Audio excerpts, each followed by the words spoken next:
Ici, à la résidence Soleil, il y a déjà 2 chats et quelques poissons pour embellir le quotidien des résidents. C'est une source de vie, de calme et d'apaisement pour les habitants. Des fois, c'est plaisant quand même. Hein. Quand on les voit passer, tout ça, on les caresse.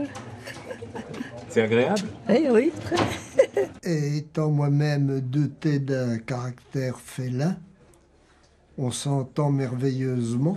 On a eu le cas avec des résidents Alzheimer et quand on met Billy, c'est plus Billy qui fait la thérapie. Quand on met Billy sur les genoux, c'est vrai que ça apaise le résident. Et puis bon, beaucoup de résidents ont eu des animaux qu'ils ne peuvent plus avoir maintenant et c'est vrai que d'avoir des animaux ici à la résidence, ça apporte un gros ouais.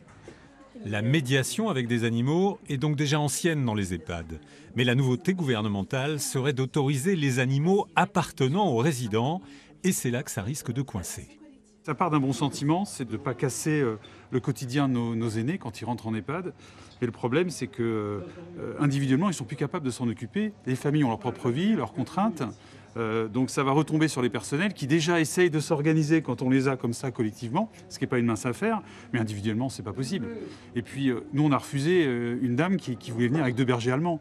Enfin, vous imaginez, le bruit, les aboiements, l'hygiène, c'est pas possible.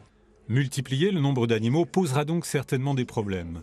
S'occuper d'un animal de compagnie peut être lourd, hygiène, soins et prise en charge en général peuvent être très vite très compliqués pour des personnes âgées.